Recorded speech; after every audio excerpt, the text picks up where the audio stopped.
joining us for the. Thank you, Karen. Thank you, everyone, for joining us and welcome tonight. We really appreciate you all coming to the first roundtable for 2026, which seems weird to say that when it's June.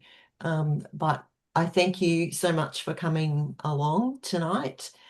We are recording tonight's session as well. So if you've got colleagues and friends who you think might really appreciate what we are talking about, or some of the other announcements, you please feel free to share with them. So just more formally, I want to begin tonight by acknowledging traditional custodians on the lands and waterways on which we meet today, and pay my respects to their elders past and present. And I also acknowledge that these unceded lands and waterways have always been places of cultural, spiritual, and educational significance. So before I hand over to Shahin, I wanted to give you some updates. Hopefully, you're on our mailing list, either through the official APS Psychology Education Interest Group or through AusPLAT, the Facebook group, or the LinkedIn site. But I just wanted to tell you some really exciting news that we have, so you can put them in your diaries already. I hope some of you already have done that. So firstly, AusPLAT 2027, which is how most of you know us, is on the 29th of September to the 2nd of October 2027, and it will be hosted by Adelaide University, which is great because AusPLAT's never been to Adelaide. So that's a fabulous outcome. We had an expression of interest process, and we had a couple of different universities who applied, and we had a number who just didn't get their applications in time. And I know that they're keen to host in 2029. So people are already thinking that far ahead as well.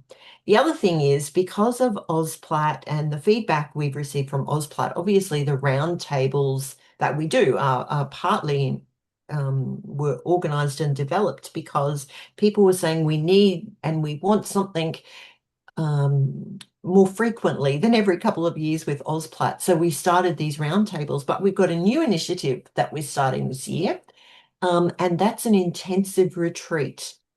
Now, it is face-to-face only, and it will be for 40 participants only. So keep your eyes out on our social media sites, the APS Community Hub, and through the email system as well, because we'll be sending out expressions of interest soon that you'll need to complete. And the whole focus of the intensive retreat will be around the scholarship of learning and teaching. And that retreat will be on a Thursday and a Friday on the 12th to the 13th of November. It will be in Toowoomba, which is where I live. And it's about an hour 45 drive from the Brisbane airport. We do have an airport, but they don't necessarily have lots of flights. There are plenty of hotels up here. We're known as the Garden City. We have two fabulous speakers, Jackie Cranny, who many of you already know, and the other one is going to be Professor Natalie Gasson, who won the APS Significant Contribution to Psychology Education. And they're going to be talking about how to develop your scholarship of learning and teaching. There'll be opportunities for you to collaborate with others. And as part of that, the other thing that we have done is we are creating a research grant. It's not a very big research grant, but we also know that learning and teaching research grants are as scarce as hen's teeth. So keep your eyes out for all of that, because there'll be an opportunity for you to apply for a research grant and then present that research at AusPLAT 2027. We've also created some travel grants as well for AusPLAT. So these are all things that we're trying to do to support our psychology educators, because this is so important, I think. Not a problem at all, Laura. It's just so important that we find these opportunities, because we know that they're limited out there. Of course, you would have hopefully received our newsletter. If you haven't, You can see it on the APS website or on our Facebook group if you're not part of our Facebook group as well. So I wanted to just get all those announcements out of the way, and we can obviously have more discussion on them later on if that's something that you're interested in as part of tonight as well. So I'd like to introduce Shahin to you. Shahin is a lecturer in the School of Psychology and Public Health at La Trobe University. And he's going to talk to us tonight about a topic that many of us are grappling with, and that's around the assurance of learning. So Shahin's going to talk about assured learning in the GenAI era, dialogical assessments in the psychology honours thesis. Hopefully you've read his abstract. If not, I'm just going to take a second to read it so you know what to expect. So in 2026, students enrolled in La Trobe University's psychology honours thesis may for the first time use generative AI in their opened, unsupervised assessment. This raises a familiar assurance of learning challenge. How do we evidence that students have achieved the intended learning outcomes when product-based assessment alone, the proposal, the thesis, cannot be assumed to reflect unaided capacity or capability? Rather than introducing a new secured assessment, the 2026 redesign of a specific course relies on 2 live dialogical touch points across the year. The research data analysis consultation, the RDA, formalised as a hurdle assessment, requires each student to articulate their project, methodology and analysis plan to a consultant and supervisor in a structured semester 1 meeting. The Honours Conference presentation in Semester 2 has also been redesigned into a 10-minute talk plus a 10-minute discussion with 2 markers, an AI-agnostic mini-viva that targets evaluative judgement. The student's ability to justify decisions, reason through alternatives, and verify the credibility of their own work, including any AI-assisted elements. All summative assessments now have 2 markers strengthening moderation across the subject. So the presentation that Shahin's going to give us tonight will outline the design rationale, walk through the redesigned conference rubric, which is now centered on scholarly defense rather than presentation polish, and share the supervisor capacity building materials that have been developed to prepare colleagues for their preparatory role. As the first year of implementation, Shahin's also going to reflect on what's working, what's not yet clear, and what they will look for in the cohort feedback at year's end. As having been an honours program director, I'm really interested in this, Shahin, so I'm really looking forward to this tonight. And I know that we have there's quite a community of practice for honours coordinators as well, and I'm sure they would be very interested in hearing what you have to say. So over to you. Of course, if you've got questions, please put them in the chat and Shahin can talk about them a bit later on. So over to you, Shahin. Thank you. Thank you very much, Tanya. I'm just gonna go to a screen share and then we can get started. So let's see.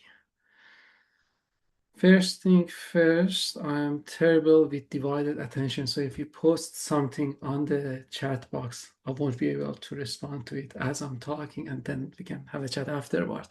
But to get things started, first of all, thank you to you and the rest of the team for the opportunity to present tonight.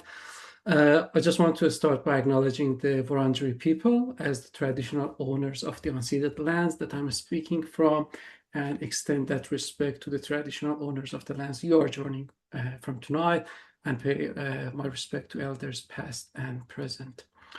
So I want to share how we have redesigned the honors thesis assessment in response to the challenges and, I don't know, maybe some opportunities presented by GenAI. The core of what I'll discuss is the shift toward these dialogic AI-agnostic assessment that are particularly centered on that concept of evaluative judgment. And I'm going to talk about that in a bit more detail tonight. So this is a quick overview of what I think I should be able to cover in the next 20-25 minutes or so. So I start by giving you some context about Sci for Hot, the honors thesis, then walk you through the challenge GenAI posed for our assessment design. I'll briefly touch on the options we explored, why we set some aside, before explaining the design principles that guided our final decisions. I'll then quickly introduce the AI assessment scale for those of you who haven't used it, then take you through the specific changes we made for 2026. And a key part of this is about the guidelines for supervisors and students, as Tanya mentioned, including some mentoring strategies and the ideas for capacity building of supervisors. And finally, I'll share some early reflections from this first half of 2026. So the psychology honors thesis at La Trobe, it's a substantial subject, 60 credit points out of 120. It runs just like any other honors thesis across the full year, and it makes up half the student honors weighted average mark. Our aim always is to allocate the student to their supervisors at the latest a week before the start of the semester. So this year it was around, I think, 26th of Feb. And we have this sort of long process of a student submitting their preferred list of supervisors before we get to that point of allocation to their nominated supervisor, and then the students submit their thesis in early October. So just like any other honors thesis, students complete this independent empirical research project under the supervision of one or more staff members. And the type of projects that they can do: standard quantitative, qualitative, mixed method, meta-analysis. We don't accept systematic or scoping reviews for the honors thesis. And we also want to make sure that there is always one supervisor from the Department of Psychology in case they have external supervisors. With the subject itself, we have 3 summative assessments. So research proposal, conference presentation, and the thesis, and 2 formative assessment. And I'm going to talk about one of these formative assessment, which is a consultation. The other one is passing the ethics application hurdle. So one thing that's really important and I think beneficial for the thesis subject and became central to our redesign is that the students meet with their supervisor, almost all of them, every week. So I think there is, in a sense, an informal but continuous assessment happening throughout the year through these sort of supervisory interactions. And I think that's the important selling point for a subject like an honors thesis compared to a coursework subject. But at the same time, the challenge we faced was that prior to 2026, 85% of the assessed content was written. And I label this as unsupervised work using the language of Danny Liu and others, in that there are 2 categories. Basically, we are talking about secure supervised assessment versus unsupervised open or assessments like these ones that you don't have any oversight, you cannot invigilate them. So that's what made the GenAI challenge so pressing for us. The other thing was that this year, La Trobe permitted the use of GenAI for the first time in all of this open and unsupervised assessment. And the tool that is used to advise students about the appropriate or recommended level of AI use is the AI assessment scale that I will briefly discuss in a sec. Essentially, allowing AI use in unsupervised assessment is now a university-wide policy change. If it's not a invigilated, supervised assessment, then you need to assume that the students can and will use AI. So for Sci for Hot, this was a significant shift because a huge part of our assessed content was written on supervised work. Students could now use AI tools across nearly all of it. And the core concern for us wasn't about policing AI use. It was about assurance of learning. Like, how do we ensure that the grades we award genuinely reflect what the students know, understand, and can do? So in a sense, this is a core question about the validity of our assessments. And I think looking at it like this helped reframing the question from, did the student use AI, to something like, can our assessment distinguish between this sort of surface level AI-assisted output and genuine scholarly understanding. So at the same time, and I'm sure you have seen this in your own area as well, there is always this sizable group who do not want to use AI or are limiting their use of AI. So what we needed were assessments that could robustly assess student learning regardless of whether AI tools were used. And this is what we mean by AI-agnostic assessment design. So before landing on our current approach, we explored several alternatives during the initial planning, and that was mid last year, around May 2025. Research portfolio, I initially thought that it was perhaps the most appealing option. It would have been a reflective, this sort of process-oriented assessment where students document the research journey from week one, including decision-making, any pivots, reflections. And this is inherently AI agnostic because it centers on the student-owned process. We also considered an annotated bibliography, which would require critical evaluation of each source or maybe the main sources that are used throughout the Thesis journey.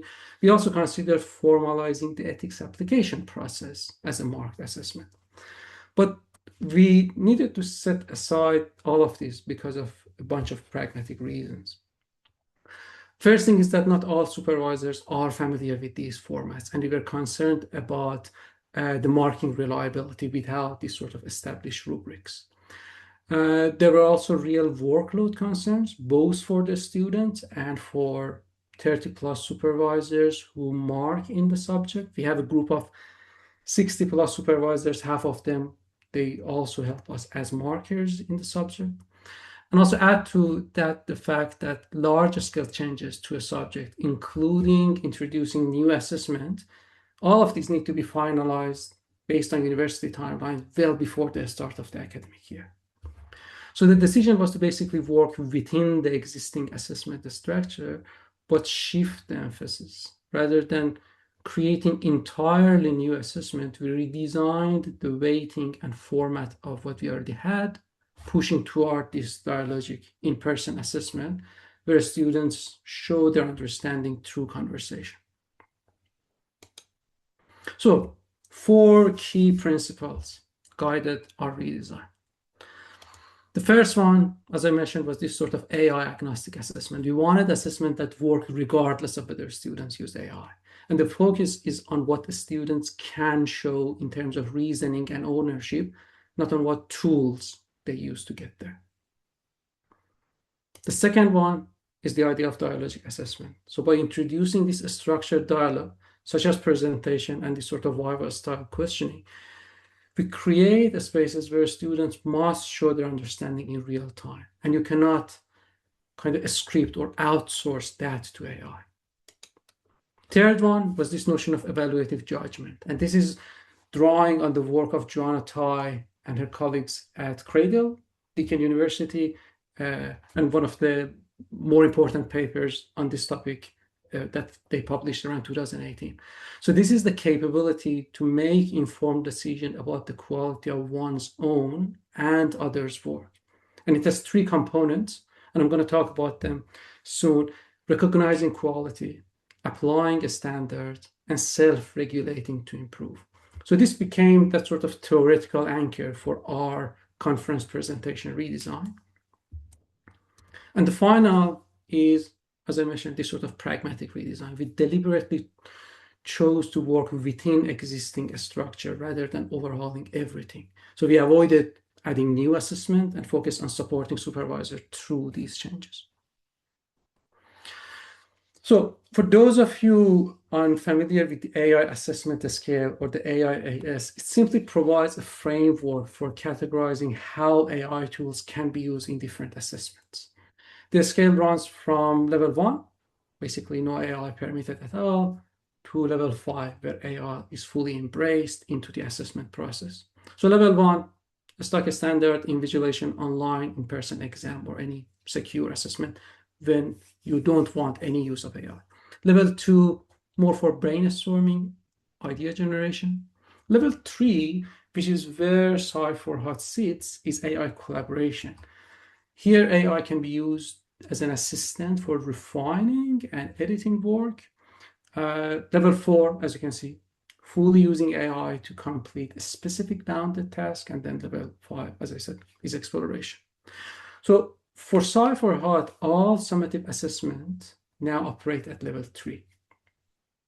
This means the students can use AI tools to assist with their work, but the expectation is that they maintain the ownership of the intellectual content. So they must be able to justify their decision, explain their reasoning. They must be able to show genuine understanding of their work. And as Mike Perkins and his colleagues argued, the focus should be on the sort of task design rather than trying to control AI use. And this is why the dialogic assessment components become so important. That in-person discussions are where we verify that the student truly owns the work, regardless of what tools help produce that. So here's an overview of the key changes between pre-2026 and 2026 assessment structure. Research proposal went from 25 to 20%. Rubric was rebalanced. Background rationale increased from 30 to 40%. Methodology decreased from 45 to 40. And style and formatting dropped from 10 to 5%. And the shift, this broad shift, emphasizes the student ability to show us why their research matters, which is basically harder to outsource to AI. But the biggest change was to the conference presentation. We doubled it from 15 to 30%.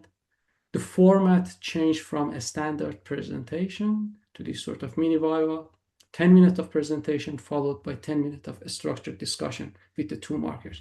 In previous years, that 5-minute post-presentation sometimes was filled by random questions from the students in the audience themselves. So it wasn't this sort of a structured discussion. So this is like the centerpiece of our redesign.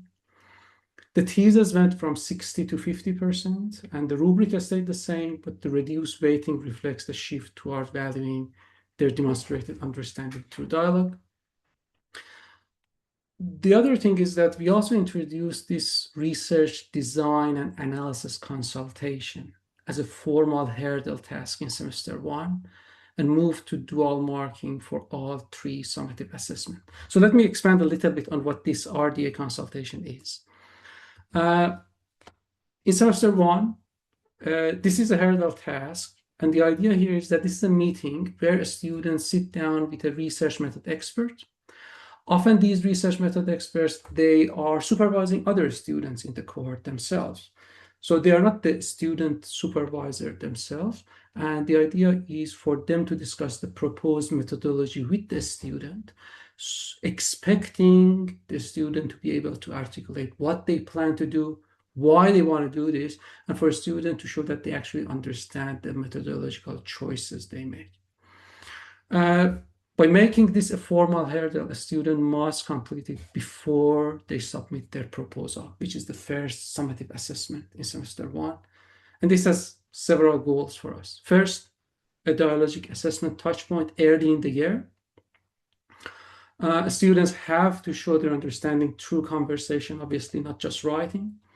And this is something that cannot be outsourced to AI. Second thing is that it has a formative function. It prepares students for more substantial discussion component that comes later at the conference presentation, and that is in the second half of the year, semester 2. So they get this sort of practice talking about defending their choices in a structured setting.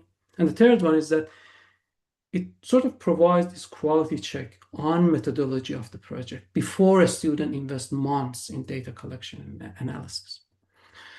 So the way the workload allocation for this task works is that the students can use up to 1 hour of consultation with their consultant throughout the year. And all of that 1 hour can be used for this compulsory meeting earlier in the year.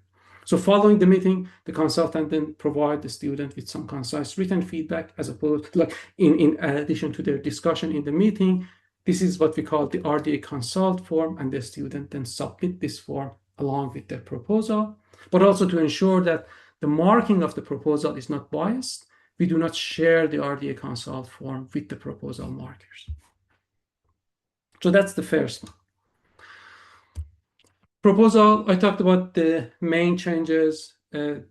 background and rationale increased from 30 to 40%. This is the section where a student must really show why the research matters, how it connects to the existing literature, what gap it addresses. And this is that sort of conceptual reasoning that is harder to produce convincingly with AI because it requires this genuine engagement with the literature and the ability to construct a coherent argument.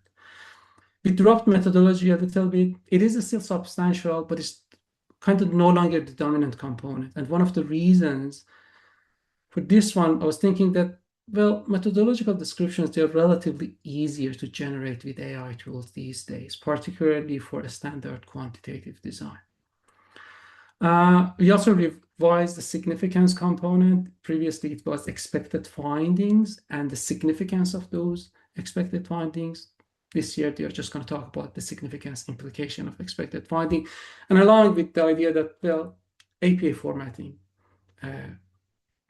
that sort of polished prose, all of this can easily be generated by AI. We then reduce that from 10 to 5%.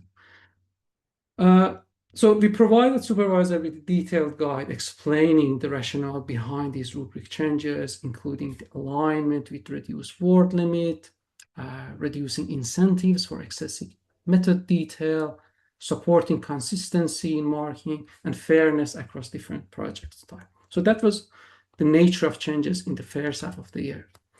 When we move to second half, semester 2, conference presentation is, I think, the main story of our redesign.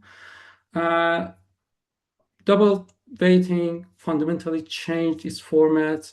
Previously, as I said, a standard presentation, now quite a different structure. To me, the discussion component is critical. It's not a simple Q&A anymore. It's not just for clarifying a few things here and there. So it's closer to short while. Students are expected to defend their work and they show a scholarly ownership of their work. So during a discussion, a student must justify the decision they made in the research. They need to respond to hypothetical scenarios that they haven't prepared for. They also need to reflect critically on their own research process, including the limitation and why, what they might do things differently. We think this is inherently AI-agnostic because you can use AI to help you write your thesis. You can use AI to write your presentation script, right? Or even put together the slides. All of this is fine, but you cannot outsource your understanding of your own research to AI. The discussion reveals whether the student truly owns the work. And I think, as I mentioned, with all of the theses, we are really fortunate that there is technically a secure, supervised assessment happening every single week. The student interaction with the supervisor is that one. So the conference discussion is simply formalizing and assessing that kind of understanding. So if I walk you quickly through the conference rubric, the first 4 sections cover the standard presentation components that we are pretty much used to: background, methodology, findings or expected findings, if students are still collecting data, and then communication skills. So this basically assesses whether the student can present the research clearly and competently. But the largest single component is the discussion section, 30%, and this specifically assesses scholarly defense, evaluative judgment. And it is this section that directly probes the student ownership of their research. And making this part the largest rubric component was deliberate design choice. We wanted to send a clear signal to a student that being able to defend and critically evaluate your work is valued more than any individual presentation section. And then for markers, this section asks them to assess how well the student can justify their decision when they are challenged, how they can handle this sort of hypothetical scenario, whether they can demonstrate this genuine critical reflection on the research process. So on to evaluative judgment, which, as I said, was the cornerstone of our work. It's simply the theoretical concept that guided our thinking. As I said, the work of colleagues in the Center for Research in Assessment and Digital Learning at Beacon. Here, they're defining evaluative judgment as the capability to make decisions about the quality of work of oneself and others. And it has three interrelated components. First, recognizing quality, understanding what constitutes good research in your area. Like, can the student identify what makes, for example, a strong lit review, a well-designed methodology, a compelling argument? Second thing is to apply that criteria, using a standard and benchmark to evaluate work systematically. And this moves beyond that sort of gut feeling to a structured criteria-based evaluation. And the third one is this notion of self-regulation to improve. So using those judgments to independently refine and strengthen your own work. And I think this is the most advanced component. And it is what we ultimately hope honors the students, research by a high degree by research students can develop. So this concept is particularly relevant in the GenAI era because evaluative judgment is precisely what AI cannot do for you. AI can generate text, but it cannot make that informed qualitative judgment about what constitutes good research in your specific context. So this requires domain knowledge. This requires critical thinking. It requires this sort of scholarly maturity, if you like.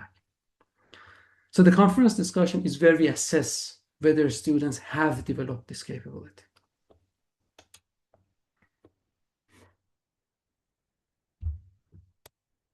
So what do markers actually look for in that 10-minute discussion, right? They probe for a specific area. First, justification of decision. Can the student explain why they made the choices they did? But not just what they did, but why that choice over an alternative, what the trades-off were.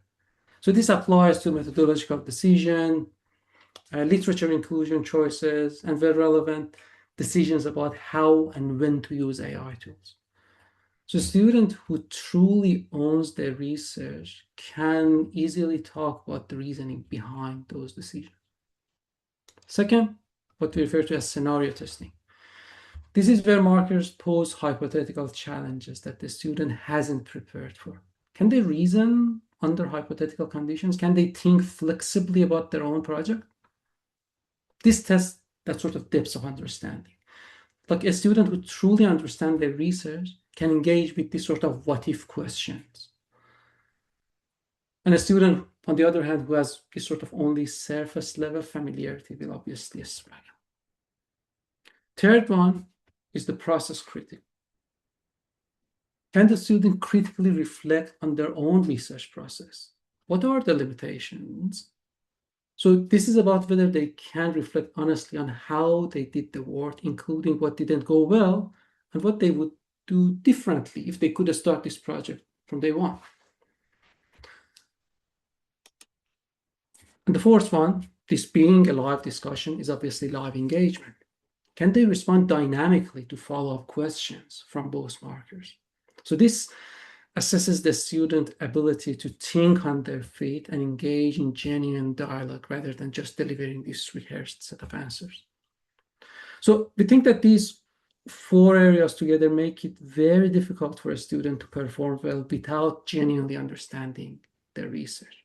And I think what markers are advised not to look for is a perfect answer to any of these. As markers, we should just be looking for defensible reasoning that shows genuine ownership of the work and capability to think critically about it. And I think one thing on the side is that I think in addition to sort of modeling this process in supervision session, one thing we could always encourage the students is to actually do this sort of practice, defending choices to their peers. It doesn't always have to happen in front of their supervisor. At the end of the day, I think there is one important practical aim here. Can students explain and defend their decision without supervisor contributing to the discussion? So the literature on evaluative judgment tells us that the students develop this capability primarily through what they refer to as incidental conversation with the experts. And the good news is that we are already having those conversations with them every single week. Our supervision meetings are the single most important place for developing that evaluative judgment in our students. So the question is then whether we can make them slightly bit more intentional. So the recommendation here is just sort of shift from correcting to interrogating. And you see some examples here. So this sort of moves our students from compliance, doing what basically they are told, to some sort of judgment, understanding why something is right or wrong, being able to explain and defend that understanding. And I think the third example on this slide is particularly important for the AI context. Our role isn't to check whether the student used AI, it's to ensure that when they did, they can show critical engagement with what it produced. So I think this is the fundamental aside here, that interrogating builds evaluative judgment without necessarily policing AI use. As part of our guides for the supervisors, we have some specific mentoring activities that supervisors can use during these weekly regular meetings. And these are designed to be quick and easy to integrate in normal supervision, particularly no additional work for supervisor. The first one, something like a 2-minute drill. This is the simplest entry point. The student has 2 minutes to justify one key decision. I don't know, such as your choice for sample, your choice for measure, the design choice. The supervisor that challenges this builds this sort of concise, confident articulation under time pressure. And this is exactly what they will face in the conference discussion. And doing this regularly on a week-by-week basis, this helps making it more like a habit. Second one, decision defense. So this is a bit more challenging, but more powerful. In each meeting, we can just pick one decision that the student has made and ask, okay, why not the alternative? And this encourages that sort of comparative reasoning and help students develop a stronger rationale for their choices. So the goal is a little bit of like pushback on something, even if the decision that the student made is perfectly fine. So this act of defending a choice, using evidence, is exactly the kind of thinking that the conference discussion will test. And third is credibility check. This is particularly useful for students who are using AI tools. It normalizes verification as a standard part of workflow, not that sort of a special check for AI use, but just like a general habit of critically evaluating any output before integrating it into their work. So each of these activities map directly to assessment criteria in that discussion part of the conference presentation. And once we do this helps a student prepare authentically rather than just memorizing their script. And again, doesn't have to be that long, could be something like 5 minutes in each session, in each meeting. And this could be like a regular part of the conversation. So over the course of a year, they will build this sort of evaluative judgment skills, and not just for the conference presentation, but hopefully, I don't know, for their future studies, their career. It also gives the supervisor some insight into where the student might need more support. So it serves both purposes. We also wanted to be very clear about what we are not asking supervisors to do. The gist of what you see here is that we are not an AI auditor. We are not AI police. We don't want, or we don't need to ask students for AI disclosure logs, check drafts against AI detectors, which, by the way, are completely unreliable anyway. We don't want to investigate their tool usage. The discussion evaluates the reasoning and ownership. If a student used AI, fine. We just need to make sure that they can talk critically about what it produced. That's the goal. This is a much more educationally meaningful approach than trying to detect AI use after the fact. So the key message here is that the assessment design must do the heavy lifting. The supervisor role is to support student development through their normal supervisory interactions, perhaps with a slight shift toward more questioning, less telling. So the conference discussion really then formally assesses whether that development has occurred. And I think we all agree that a redesign is only as good as the support structure around it. So for supervisors, for example, we ran this capacity building session at the start of the year, walking all supervisors through the rationale for the changes, providing practical guidance on how to support the students. We developed detailed supervisor guides, like one for the conference presentation, explaining what the students need to show, how to mentor them toward that, suggested mentoring activities like the one that I showed you today. And the second, obviously, for the revised proposal rubric, explaining again the reason, so on and so forth. Following the submission of the research proposal a few weeks ago, I then sent a follow-up email to all supervisors reminding them to maybe now it's not a bad time to begin dedicating a part of your regular supervision meetings to gradually prepare students for the discussion component of the conference. And I think in that email, I try to emphasize that even just like, 5 minutes per supervision meeting could make quite a meaningful difference. For students, a whole bunch of materials. In addition to what you see here, some like 1 hour video in which I had these sort of live demos covering all 3 assessments, how they can use AI according to that AI collaboration level for each of their assignments. And as I said, the video is also supported by a bunch of self-paced LMS modules and how large language models work, the Trobe library, AI guide, so on and so forth. And for markers, same thing. I intentionally have not shared marking guidelines till this point with the markers because almost all of our markers are supervisors themselves. So I don't want supervisor to think that, okay, this is the marking guideline. I need to do exactly this for my students. I'm going to share this marking guideline with them about a week before the conference. So we're halfway through 2026. Semester 1 is complete. Proposals have been submitted. They are marked under this new rubric. Our RDA consultants, they have met all the students. We have 123 of them this year. They have completed their hurdle task. We are now in the lead up to the conference presentation in semester 2. It's going to be in September. The supervisor response and the feedback from the RDA consultant has been positive. They did understand the rationale for the changes. They have found the support materials, particularly the supervisor guidelines, helpful. But I think the real test comes in September with the conference presentation. That's where we'll see whether the redesign achieved its core goal, ensuring that grades we award reflect genuine scholarly understanding rather than just trying to focus on whether AI tools were used or not. So just a couple of more slides and then I'm done. So these are right now some of the questions we are still working through because this is very much, as I said, a work in progress.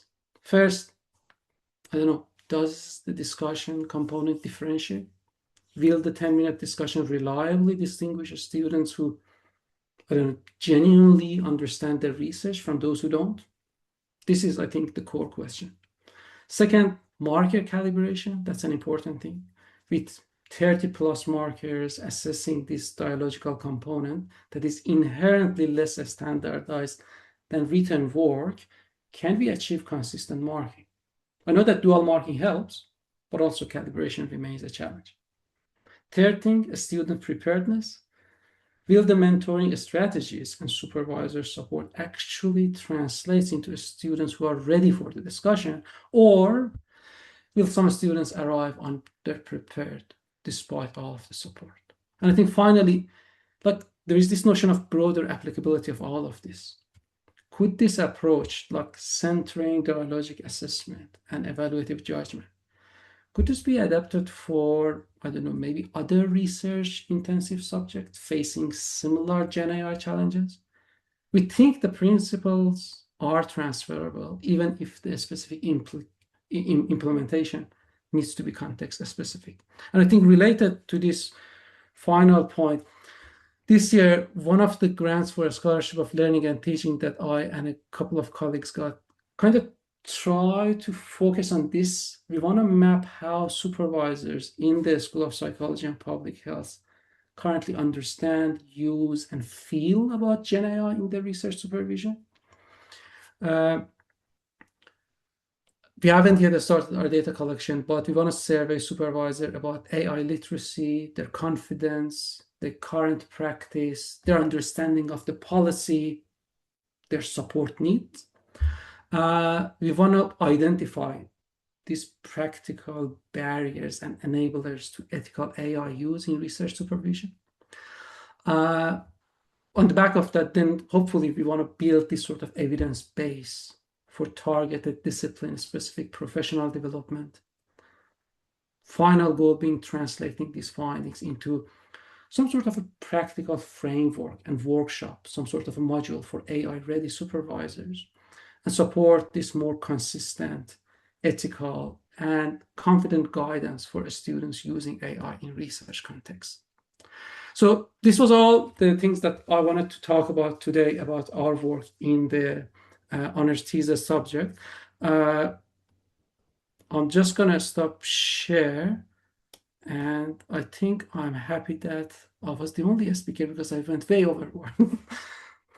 Thank you, Shahin. That was really, really interesting. And that conference discussion just sounds such a wonderful idea. I'm looking forward to hearing how that goes. Thank you. I know I have a couple of questions, but I'm wondering if anyone else also has questions. Andrew? Thank you. Yeah, thank you very much for the presentation, Shahin. I think it's a really cool project and a really novel way to be approaching it. Firstly, I just want to say that the unit code Sci for Hot is definitely the best one I've ever heard. I'm sure the students are really excited to be studying Sci for Hot. Yeah, we call ourselves the hot coordination team. Yeah. But yeah, the actual question that I had for you was about the conference, and when you come to it, just to confirm that the two markers, they'll have two markers at the conference, and they'll be the same two markers as the dissertation. Is that correct? We try to shuffle things around as much as Okay. possible. Like the way our marking work is that starting from proposal, we ask supervisors to identify the discipline area for their student work. And like for the proposal, we had cognitive, we had neuro, we had social, we had health and well-being, and something else that I forgot. And basically, we ask markers to also self-identify where they are comfortable marking in. So one of the challenges each year we face is that we need to play around people availability in terms of, okay, look, this marking cluster, I only have got 6 markers. There's so much movement you can do with that. Yeah, that was going to be my question, I suppose, because I mean, most honors conferences I've been a part of, it's very much informal in terms of like the faculty may just drop in, drop out, and that need to have specific markers in specific sessions is going to obviously create some additional workload considerations in terms of ordering that for you. Exactly. Yes. Cool. John, over to you. Thanks, Shahin. Super interesting. I'm going to ask for a copy of your slides at some point. Sure. Three very, very quick questions. One is, now correct my maths if I'm wrong, but the mark allocation to the Viva component of the thing is 30% of that component. So I take that as 30% of 30%. So is that saying that that's basically give or take 10% of the 5? Correct. Okay, Correct, yeah. that's great because that really is a sort of a boundary dictator, isn't it? I mean, if it's 10%, that's a very substantial component. That's great. So the second question is, given the number of honours students that you have, how long does it take to run the conference? So, how do you do that? Do you do that in one great big session, split it up? Yep. How is that actually done?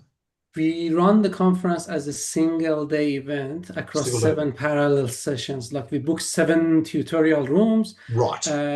Just like a usual conference. One of the challenges that we each year face is that about 30% of our cohort are online students. So just like the conferences, you go and the presenter sometimes is online. So we need to make sure that all 7 rooms are equipped with AV equipment, because we may need to shift back and forth between in-person versus online presentation. Okay, so it's quite a big logistic exercise if you've got that many students all having to be done within a day. So that's good. I just wanted to know whether you did it, whether you spread it over a number of weeks or whether it was done in one hit, one day. That's great. And my final one, more a suggestion rather than a comment, would be it would be absolutely brilliant to see a video example of this actually in action, like a simulation, like not a real one, but just a sort of a model because I've never done this before myself. It'd be great to see this sort of like a YouTube clip or something like that. That sort of showed how this actually played out as a sort of an exemplar. That's a nice idea. Like that. Yeah, I agree. That's a nice idea. Part of that is creating like some sort of simulation. Yeah, just a simulation. Because we're doing that. We're going to be doing that a lot going forward with a clinical type training in some areas, like in the applied forties. And I think the more we did it with this really practical stuff in scholarship of teaching and learning, I think it would really help educators, because people can look at the slides, look at the ideas, look at the plans, but then they say, well, what does this actually look like? And if you look at a clip of it, you're, oh, I see, this is what it actually looks like. I think that would be super useful. So just a sort of suggestion would be great. Thank you. Thanks. So before I go to you, Susan, Laura had put some questions online, so I'm just going to read them out to you, Shahin, because she's got an unstable connection. The first one is, other than a 1-hour video, is there any scaffolding for students to improve their AI literacy? University-wide, there are some resources, but I think when we look at the resources that are provided at the university level, they're very generic. What I try to do is that as part of the subjects, we have few workshops. One of these workshops specifically runs a few weeks before students submit their research proposal. And as part of that workshop, I talk about how they can prepare for the consultation. With the AI element specifically, there are some resources that I shared with them on LMS, including that sort of 1-hour video that I talked about. There's also a second workshop in semester 2 that I talk about the conference presentation. And within that, again, I talk a little bit about the use of AI, the appropriate use of AI in their work. So resources are scattered around the place on the LMS, but mostly focusing on the workshop and then the sort of links that I've shared with students. Sure. The second question she had, and I hope that answered your question, Laura, is what considerations have you made for students who may struggle with oral assessment? So we're talking about students with a learning support plan or, something like that. I think that's a very important thing, that each year we do have concerns like that. And I think because part of the subject and course learning outcome tap into this notion of communication, and that maps onto our graduate capabilities as well, we need to be careful about how we assess the students and what alternative arrangements we can offer them. Over the past few years, the cases like this, we offered the students to present just to me and the assistant coordinator for the subject, and we often marked those assessments ourselves.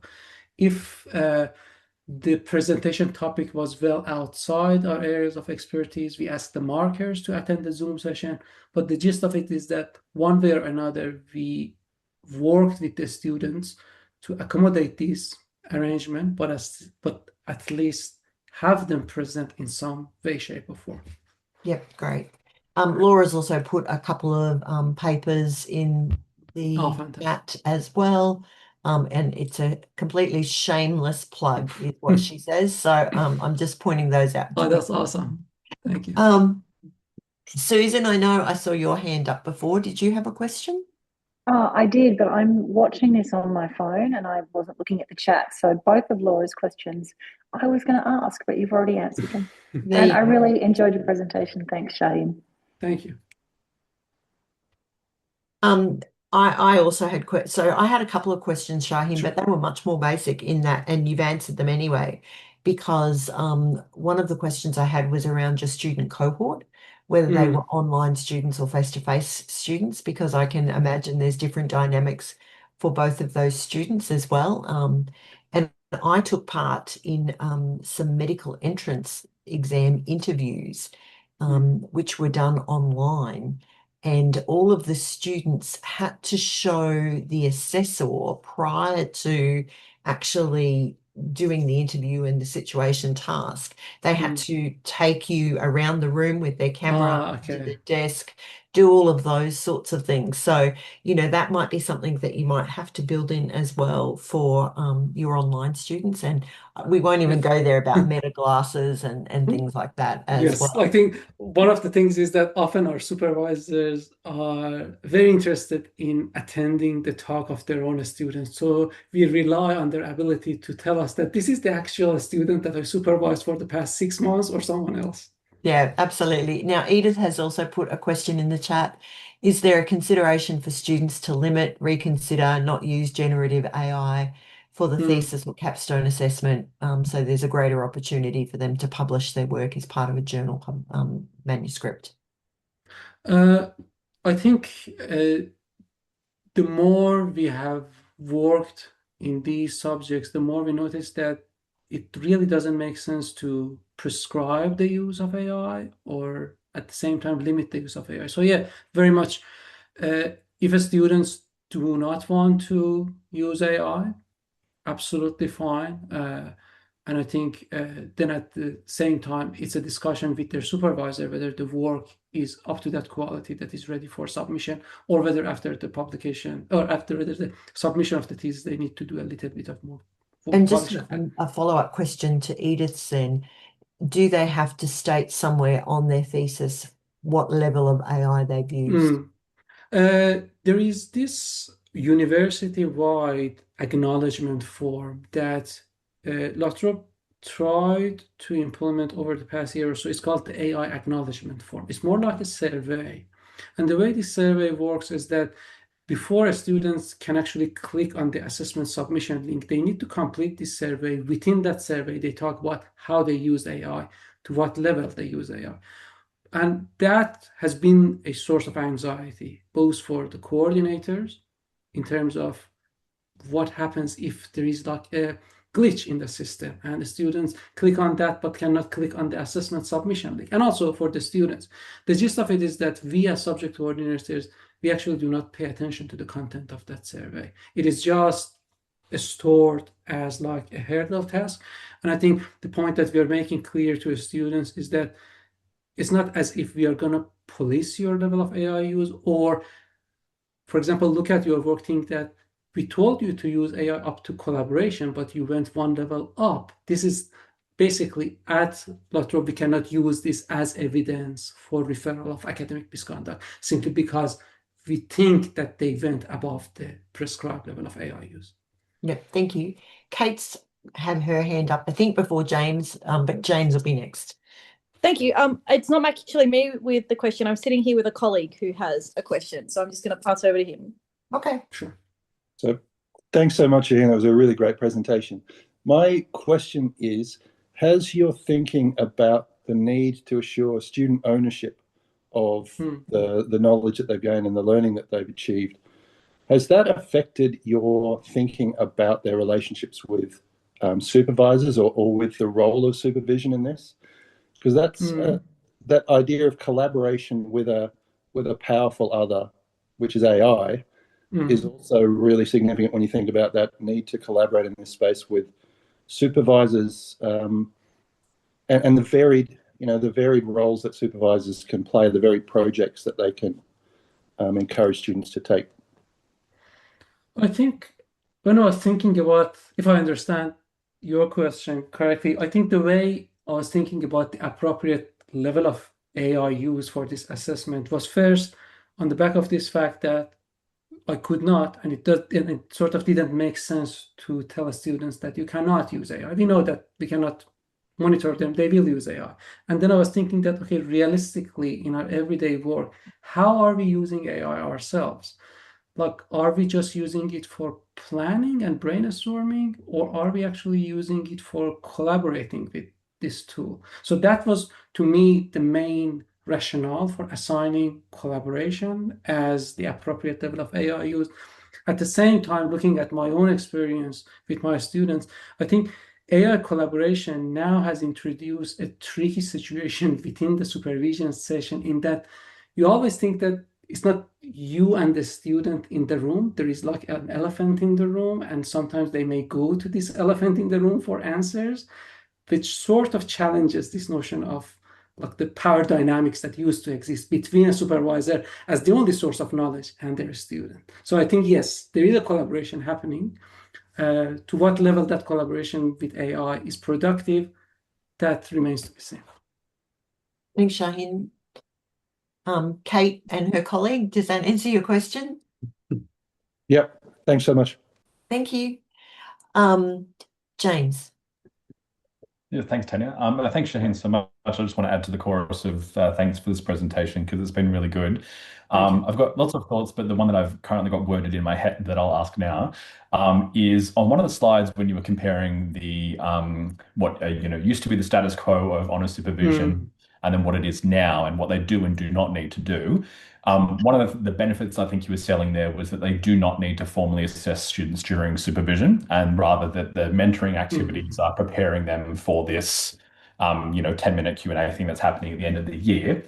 Was the motivation for that because to not make this current year's plan too much of a diversion from the status quo, or will you always have it that way that supervisors are not formally assessing their development across the year?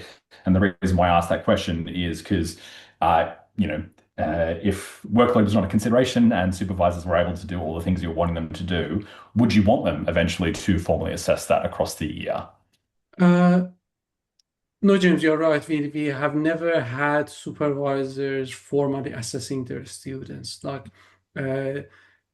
the only time that we get supervisors to provide us with some input around marking is when they self-identify the discipline cluster for their student.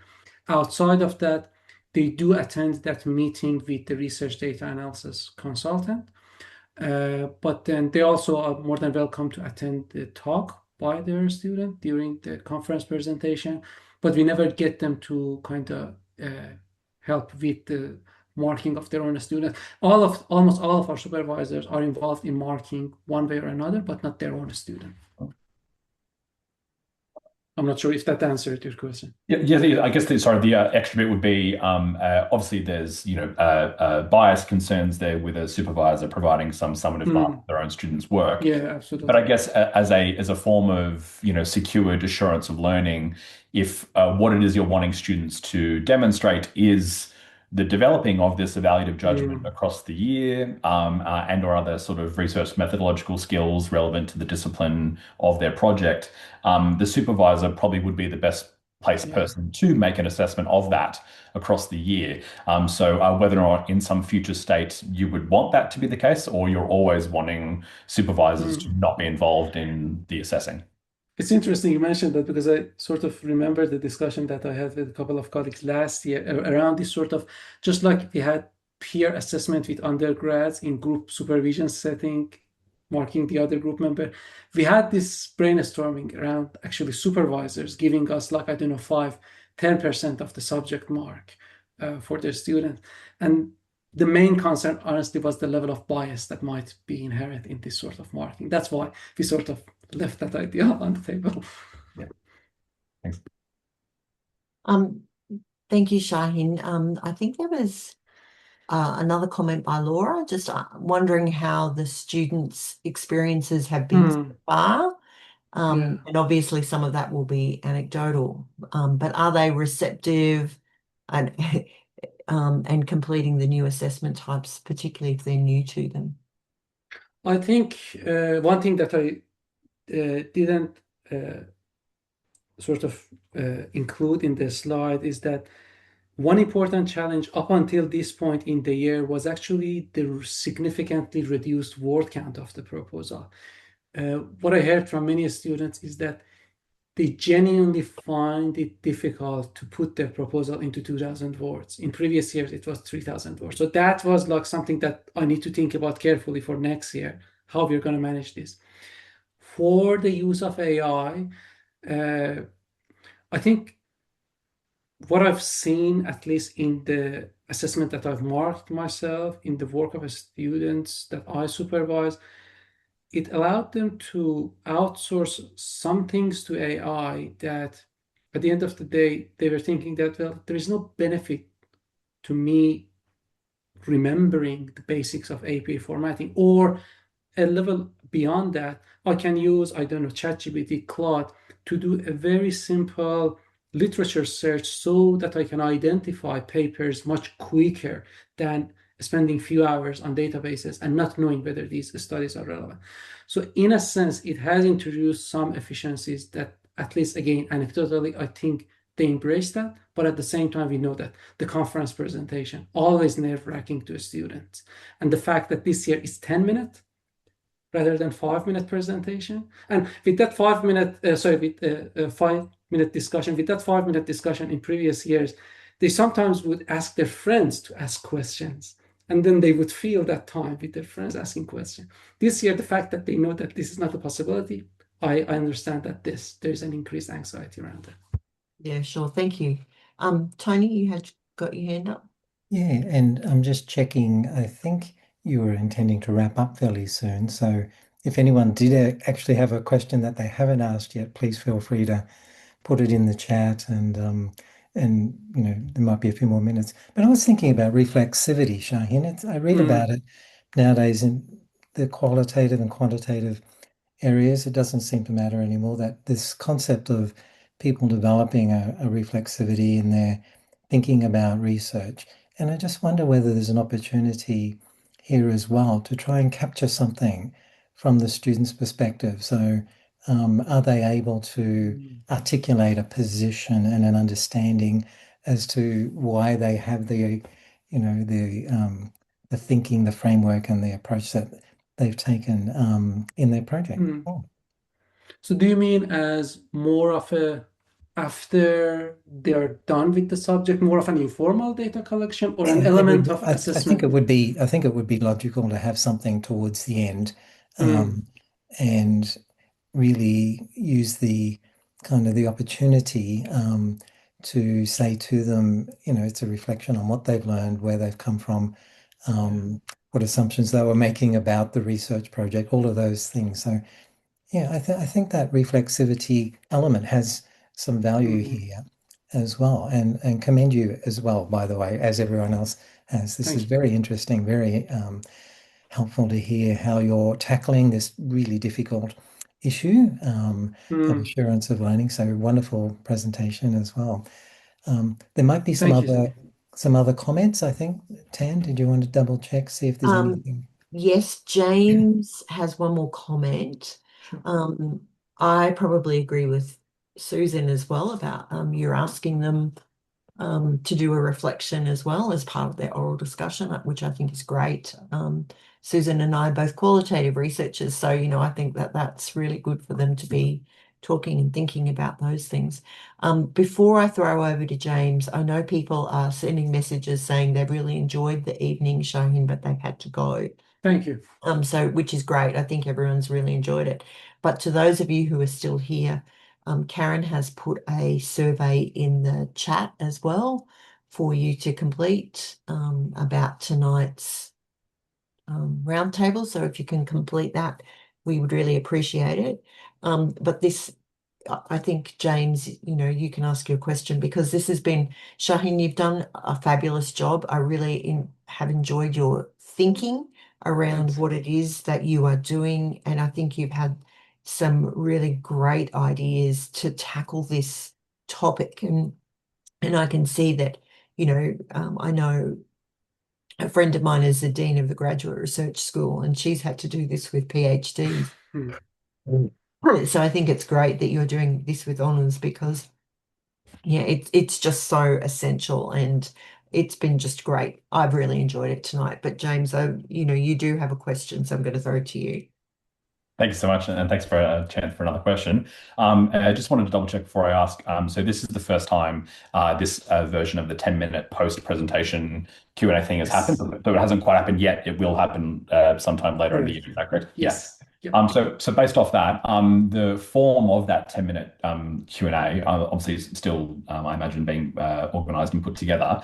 The interactive oral assessment, as like in capital letters, official assessment type.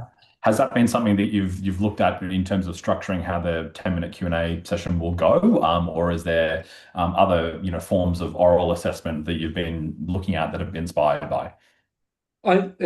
It's interesting James mentioned that I initially looked at interactive oral assessment earlier in the year. Then I think Jason Lodge put together an article that he was talking about the challenges with running interactive orals.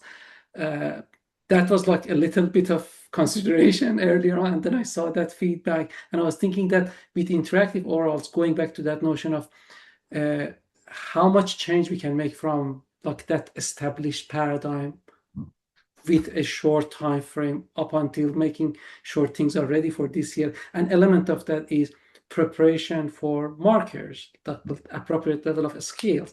And I thought that, okay, probably that's a little bit too much for this year. But yeah, certainly that has been on my radar, like the possibility of at least part of it or all of it being in that format of interactive oral.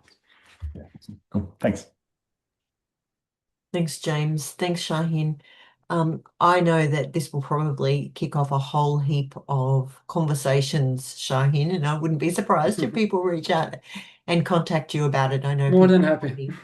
asked for slides, so we will put a link up on the AusPLAT website as well. But thank you so much, Shahin. So interesting and a great way to kick off our roundtables. Yeah, just if you can all show your appreciation for Shahin, that would be great. Thank you again for the opportunity. Really appreciate it. Yeah, but so realistically, that's what we were going to do tonight. I think that we were thinking about breakout rooms and other things, but we've had such great conversations, and the presentation was so good, Shahin. Thank you. I think we can probably draw a line under tonight and just thank you all for coming, for taking time out of your nights to come and hear Shahin. And once again, Shahin, thank you so much, because it was very, very Absolutely. My pleasure. I feel like I want to volunteer to be a marker just so I can see the process. Don't put yourself in that situation. It's painful. All right, everyone. We'll see you at the next round table.